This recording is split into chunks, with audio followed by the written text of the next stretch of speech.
Been a while since I've done one of these. I know this is all getting drowned out from all the forest, but I did like a really big recording session of just 5 hours straight. Most of it is building and being interrupted from the building. So, yeah. It's just been a while since I've done one of these. For that reason. But, you saw the title. You're probably not gonna agree with this at all. But I believe that life is actually easier than most people are making it out to be. Of course, the main way that I've figured this out is through my own experience. So, here we go again on experience. Alright, there's a person I use.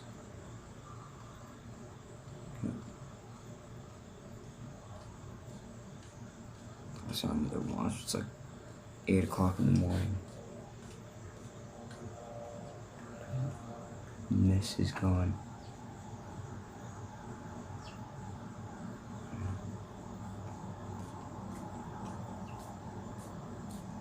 Anyway. So, my experience. I've always thought that life was going to be difficult. Because based on what everyone told me growing up, I was always under the impression that nothing that's worth it comes easy. But just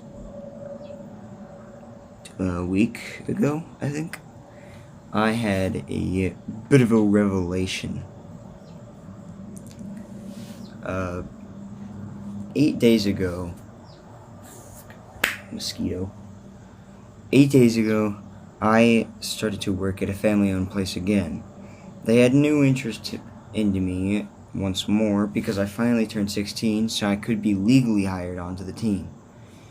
Everyone, somewhat including myself, only expected me to work there for like 5 hours because that was the usual shift the other 2 times that I did it.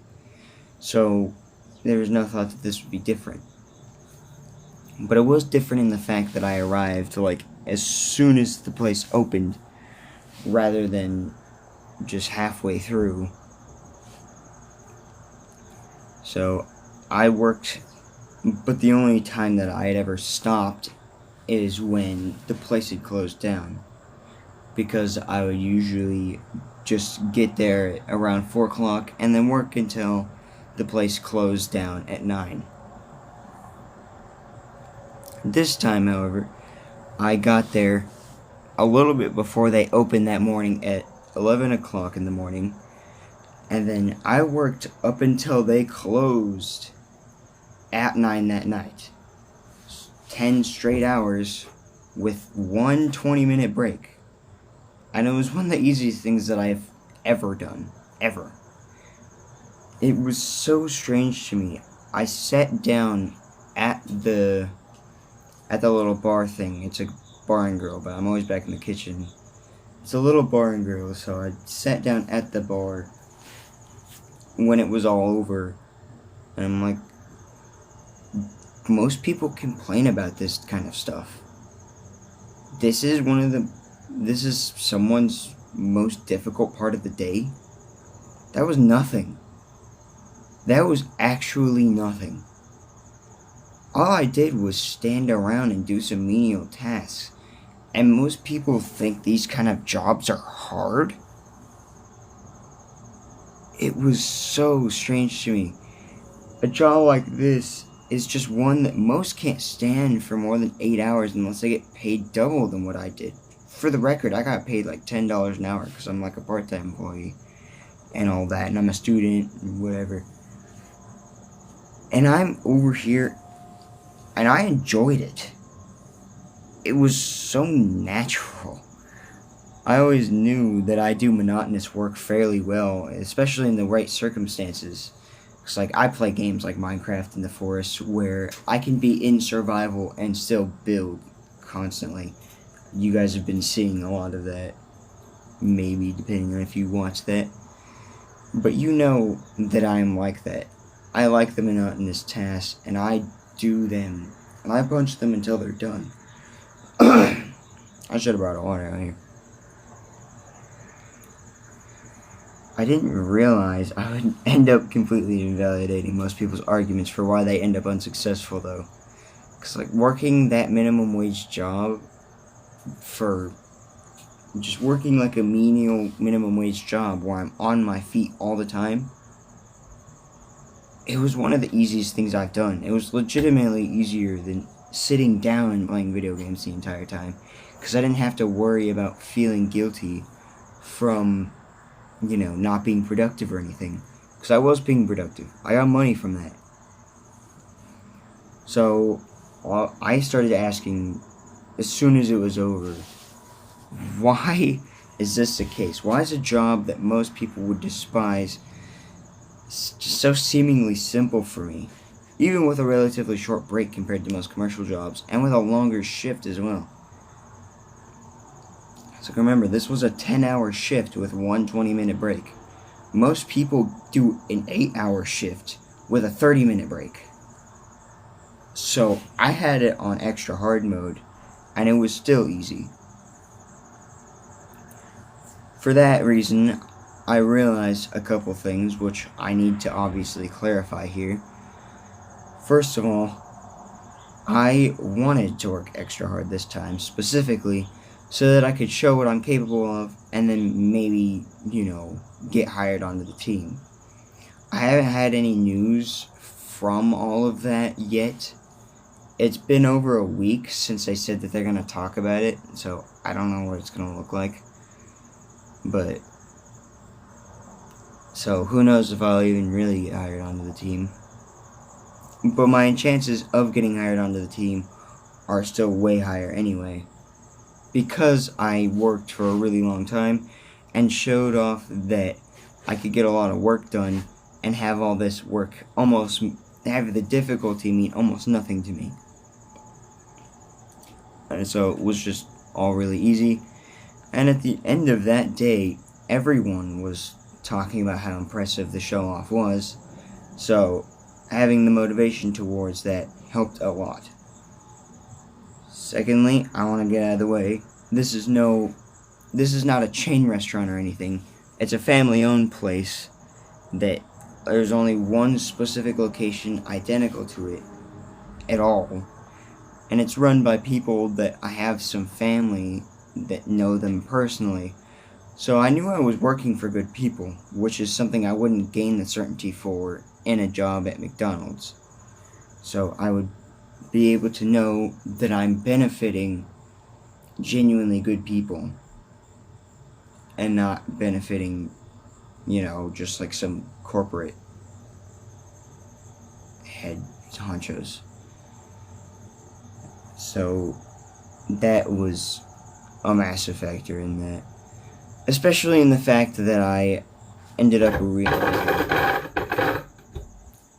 that it was way more enjoyable than working at McDonald's would have been, because regardless of how busy it got, it didn't really get any more difficult for me, because I was mostly like wash the dishes and do other menial tasks like that kind of guy.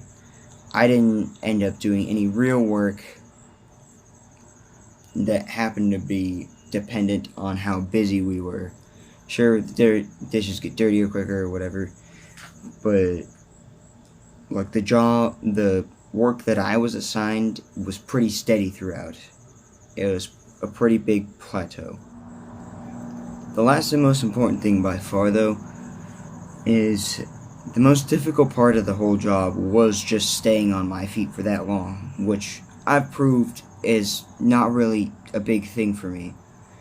I mostly just cleaned, washed dishes, and did some minor tasks that required no real physical strength. This was all a test of mostly mind and endurance, which I definitely excelled at, but still there was no real physical fatigue that came out of it, since it was really just doing menial labor for 10 hours without a real test of bodily might.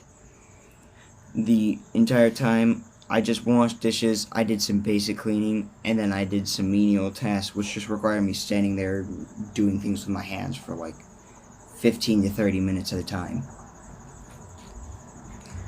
But nevertheless, all of this is still something that a lot of people that I know would complain a lot about.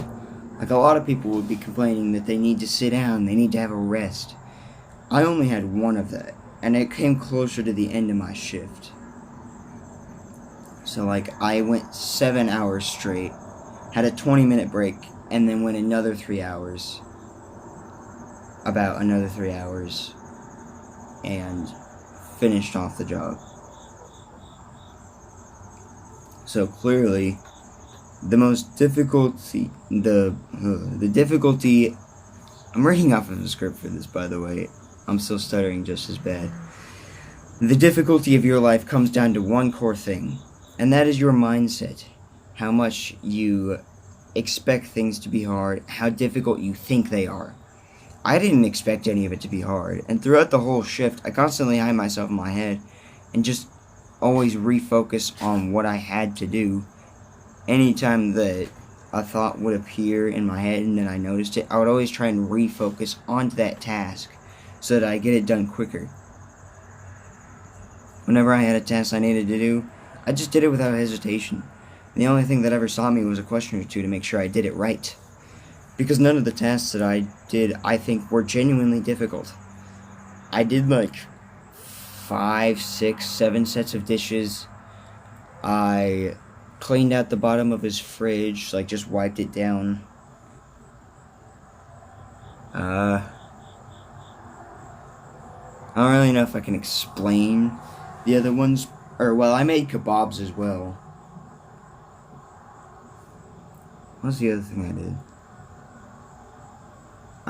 I did this thing called, like, making portions. I put a certain amount of a specific food into a little Ziploc bag.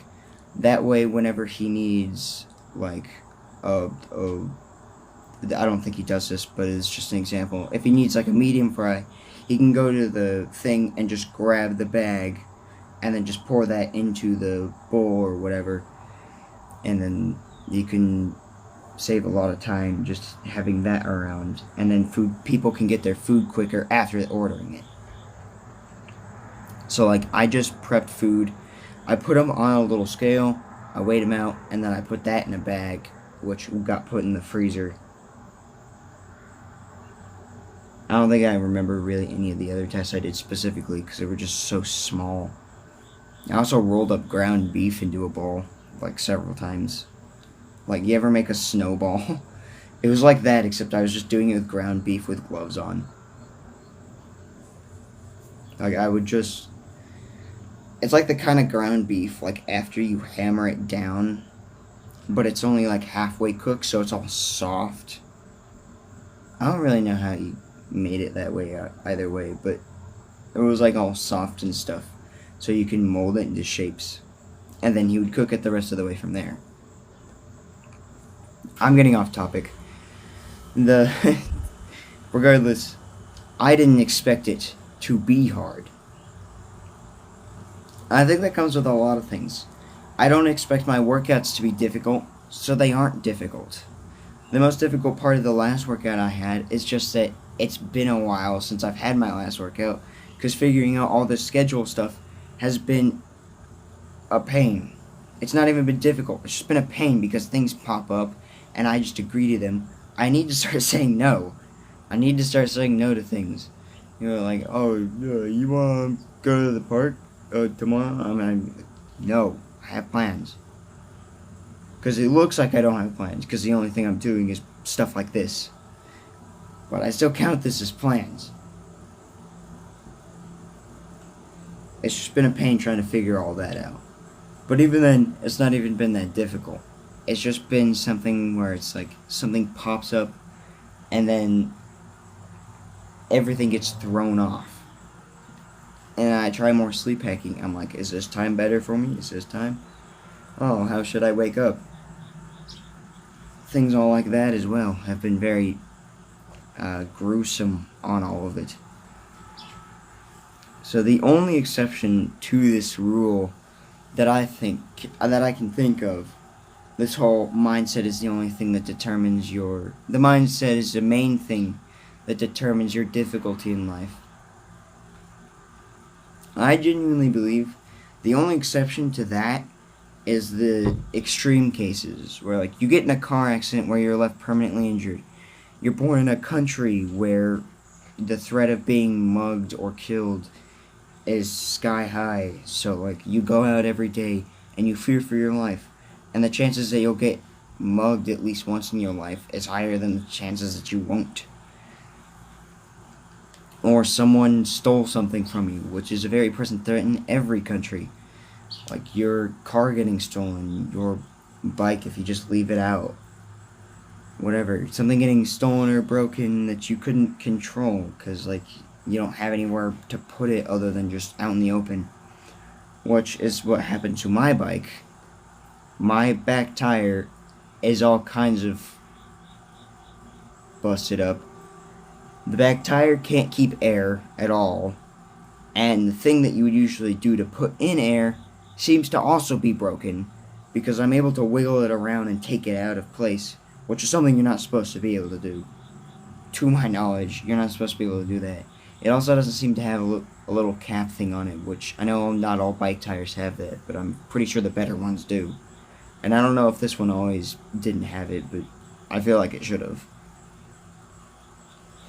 And I was very angry about it then, because of course I was only ever going to find out about it on a day that I would want to write it.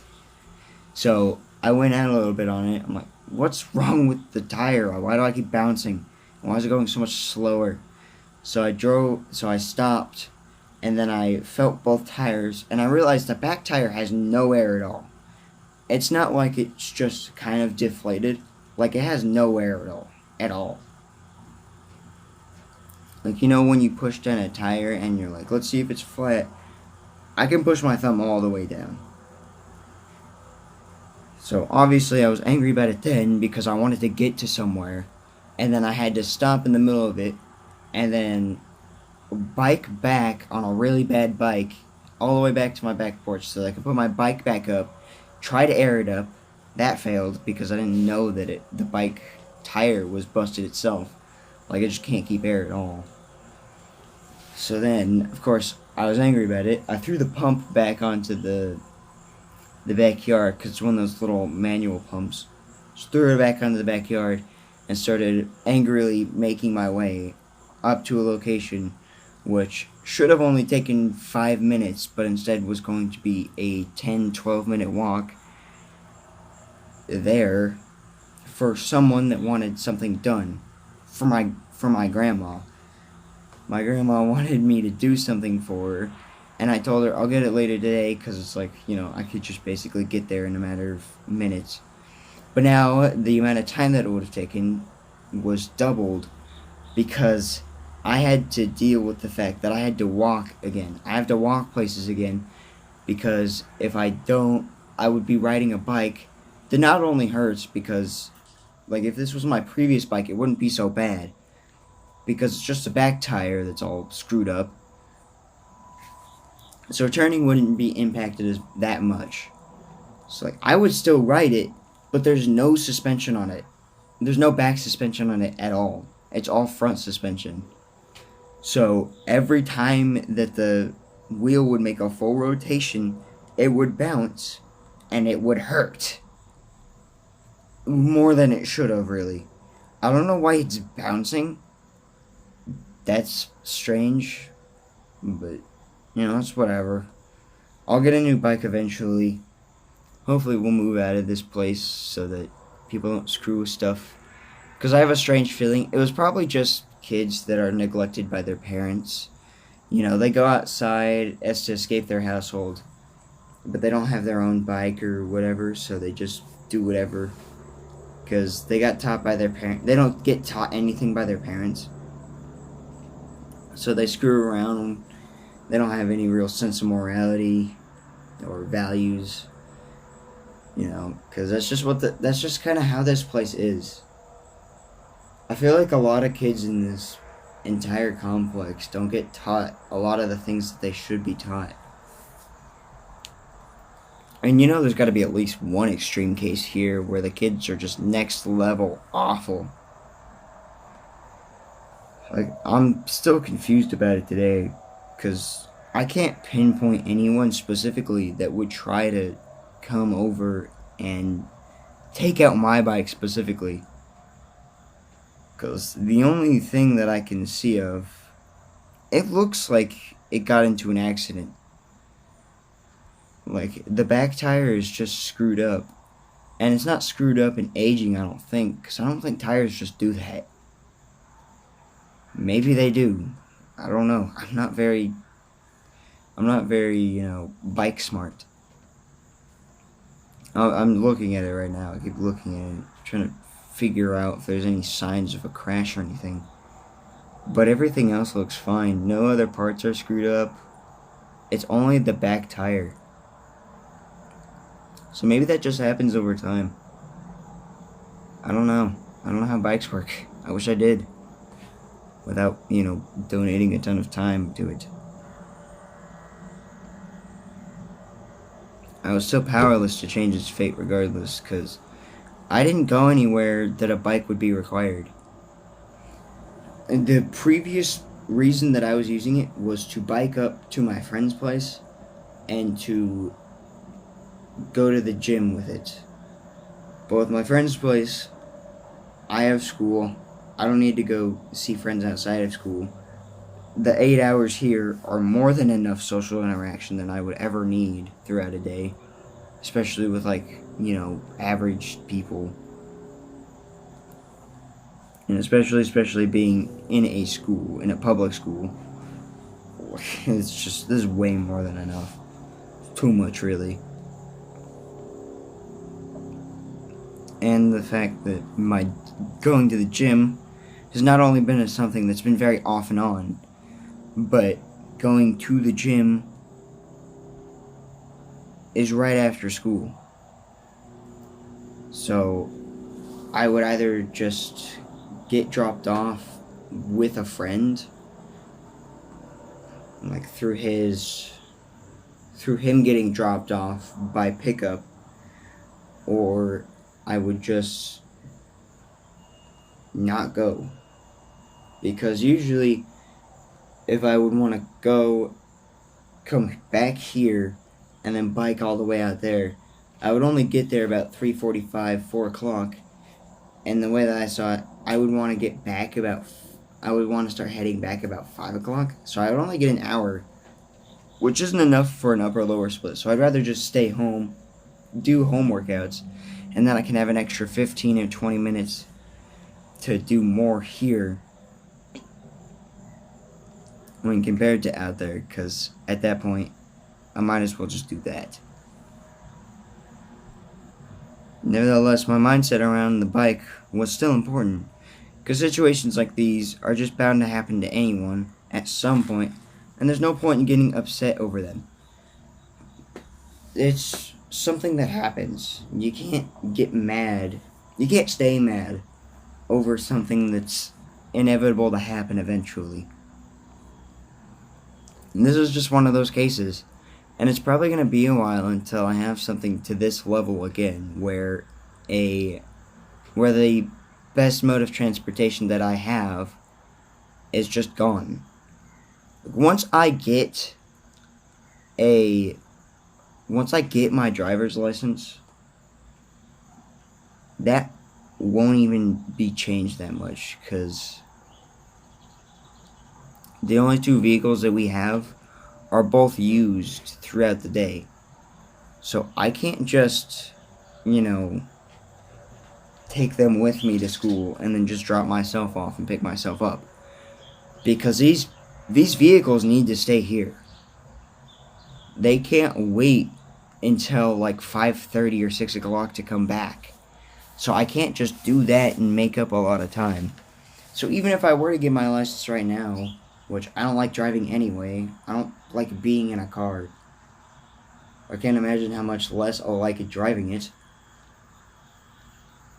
So, it's the only reason why I put it off for so long. I just don't think I'll use it. I haven't used my permit a single time, and it's already been well over a week since I got it. Not even for practice driving. I'm planning on doing that today. The van and the truck, both of them need to stay here for the majority of the day. They need to be here most throughout the weekdays. The truck needs to be here from 6 o'clock up until 4 o'clock that afternoon. 6 o'clock in the morning to 4 o'clock in the afternoon. So I can't do that. I mean, maybe I could, maybe I could drop my dad off at work. I don't know. Maybe I could do that. But even then, I would still need to go and pick him up from work and then drop him off again at home. And the time that I would be able to do that would be right in the middle of gym time anyway. So it doesn't matter. It's because the end day would still be all screwed up. Maybe I could figure something out around that. I think this is the only genuinely good idea that I've had for a while when it comes to this. Because I have my permit. I could drive. Once I figure out fully how to drive, I could just do that every morning. Although I couldn't drop him off. I would get to the school. So I could only do that for mornings. That would eliminate the purpose as well. See, this is why this is all difficult. And this is why losing that bike is such a problem. It's because that's my best mode of transportation right now. The other two vehicles, they need to stay here. I can't do anything about that.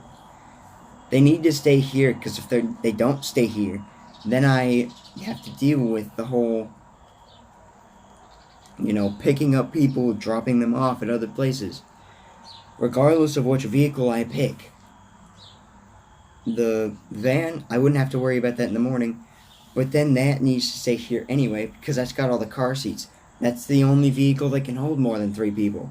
That's the only vehicle in which you can hold half of the people that stay here. And that's the only vehicle in which everyone around me is even willing to take out of town, because the pickup's all busted. It's 27 years old, and it's a Dodge, so it doesn't age very good. The transmission's whack. There's a bunch of other stuff about it. If I tried to explain it, I would basically make it sound like alien language, because I don't even understand it. There's a bunch of things that need replacing in it. You can see a rust line on the bottom of the door. When trucks get really old, they start rusting really bad, and then their edges start getting sharp, the edges of the metal. That's been happening for a few years now. That truck is way too old, and it breaks down. It's broken down before, just on the roads. It eventually makes it without someone needing to get called, but it gets really close to just breaking down on highways, because it can't go for very long, because there are parts in it that need replaced, which I will eventually get around to once I get a job, and once I've saved up enough, to afford other things. I want to do the things that are really important first before I fix that thing. Because I might as well wait until everything needs fixing in it and then fix all of that at once, instead of just gradually fixing it over time. Like the ship of Theseus. So, this is all just relating back to the point that these are the kinds of things that I now have to think about and figure out, because I can't ride a bike anymore. I could, technically, but it wouldn't be half as fast, and at that point I might as well just jog everywhere, because it's so bad that, it's a more enjoyable experience to just walk anyway. And by that point, the same gear is slower because there's a flat tire.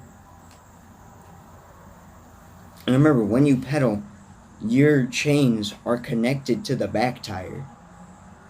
So I have to pedal harder at the same gear to go the same speed.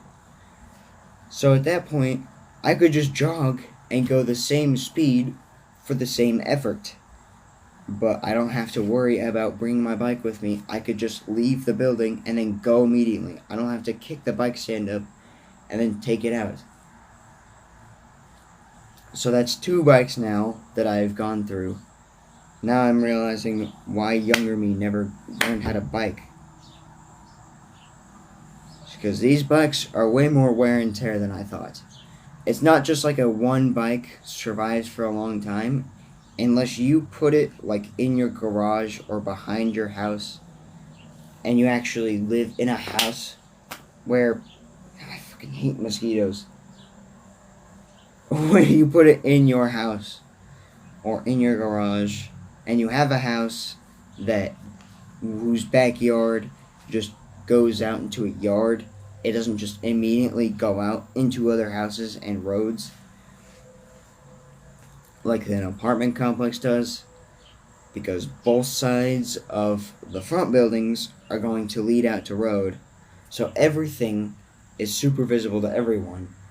Because with a house, like my friend has been able to keep the same bike for I don't even know how long, several months at least.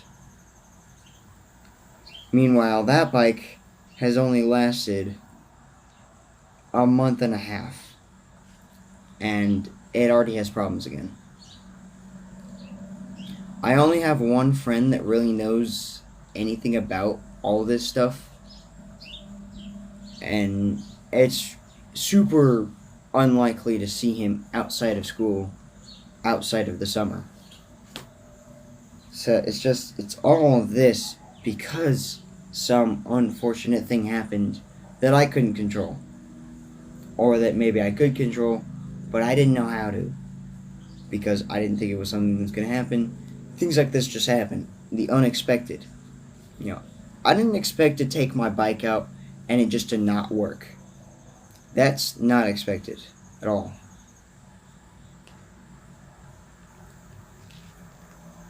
So it was all of this because I have failed to not be complacent, and because something unexpected happened, which I didn't know would happen. Things like that are going to happen. It's just like that. Life is full of unexpected stuff. It's not mostly unexpected stuff. A lot of the things that you will encounter in life are expected. Or at least you will know that there's a possibility of them happening. With this, I don't think that any of the people, at least, are super, they don't have very big tendencies to steal and use other people's property without permission. But maybe they do. I don't know. I wouldn't expect them to, but it's a possibility.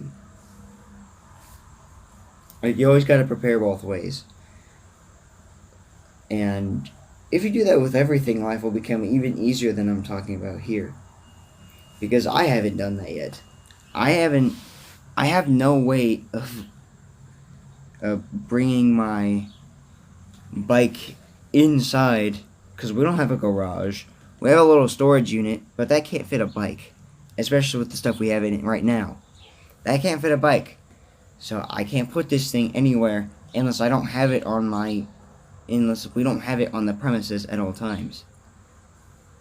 Which point would be useful to have a bike, because then I have to walk to go get the bike, so it'd be pointless anyway. So the only way that I could have done that is if I had a bike lock, but I only had that on the previous bike, which did break. Like, the pedal fell off. I'm not joking about that. The left pedal fell off. But that is a little bit of story time. I need to go do other things. My sink is full because I've been out of the house for the past couple days, or I've been hanging out with friends, whatever. So my sink is full. I have laundry to do. There's a lot of things I need catching up. Most of it's going to be tomorrow, which is why I'm even doing this today. And maybe I'll even do some more of the forest recording later today if I find that I have time. Who knows? Well, I get really close. I just try to scratch my foot. Because I'm wearing flip-flops right now. I need to end this before I go off on another one. So, have an enjoyable time with your life. Stop acting like everything's always so difficult. There are few things in this world that are like genuinely difficult. To go to work a menial job for like 8 hours, that's easy. To do the thing that you want to build a career on, to just practice that every day, that's fairly easy, because if it's a thing that you're actually supposed to, like on a spiritual level, meant to do, then you would find it easy. It would come naturally. Which my thing is this, just talking and speaking, because I go on tangents so much. I stutter a lot too. I still stutter a lot. Yeah, my air conditioning's going off, so I'm gonna stop this before I go in another tangent. Stop making life more difficult than it has to be. Just eat the healthy foods. There's a ton of videos out there that are like $5 a day budget meal plans for bodybuilders, for people that want to lose weight. You could just add, if you want a smoothie, you just add Greek yogurt, ice, and assorted fruits and vegetables, fruits, and like some peanut butter if you want. And then boom. I add protein powder in that if you're actually a bodybuilder, which you should be hitting a good protein goal anyway, regardless of bodybuilding or not, because you still want to be super healthy, Like, don't complain about stuff that has an easy solution. I still do that often, because like there's stuff that I complain about and I'm like, oh well, there's actually an easy solution for that I just didn't see. So I don't blame you for complaining about stuff that seems to be difficult to fix. If people complain about the cost of living, I don't see that as difficult to fix. You can just rent out an apartment like we're doing, which is especially easier if you're solo. It's like $600 a month for the rent itself. There are other bills, I don't know how much they cost. But don't make life more difficult than it has to be. If you can't afford to buy a car, then you get someone else to take you, or you walk. You do one of those two things. You don't get a car loan, because that van right there, the silver, I don't remember what brand it is, that silver van that takes us everywhere has drained more money out of my parents' accounts, and it's only behind like two things that drain money.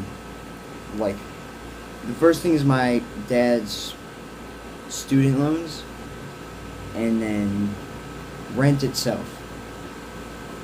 And it's for a car that I never go in. It's for a car that is only used to get to workplaces that are in town. These things are only as useful as much as you go out of town. Just walk and bike places. Get a bike. Infinitely cheaper. You can still half the time that it takes you to walk, and you'll get fit in the process. Whereas a car, sure, maybe you can get to the opposite side of town in less than 10 minutes. You know what else you'll get? You get small levels of carbon monoxide poisoning. You'll have to deal with all the things of it breaking down and whatnot. And yeah, I just talked about my bike having problems, but let's be real, the only car that you're going to be able to afford, loan or otherwise, is going to be a car that has tens of thousands of miles on it. Our car has nearly 200,000 miles. That is a lot of miles. And of course, a lot of things in it are breaking down. Right now, it's just most of the luxuries that are breaking down. The half of the air conditioning, the movie stuff, but soon important things are gonna start shutting off in there. And it's going to be because we didn't just afford, we couldn't just get a car that's like, would have been half the price and would have been half the miles just for a really old model that wouldn't have a lot going for it. That's another tangent. I'm gonna go. Just stop making life as difficult as more than it needs to be. I think I'm gonna have that be the next video thing. I'm going to talk about all the things that you can make way less expensive. And this is just from an outside perspective looking in. Like, I don't buy a lot because I don't make enough money to buy a lot. I'm also a natural saver. So when I get $100, I don't immediately go to the store and buy food or whatever.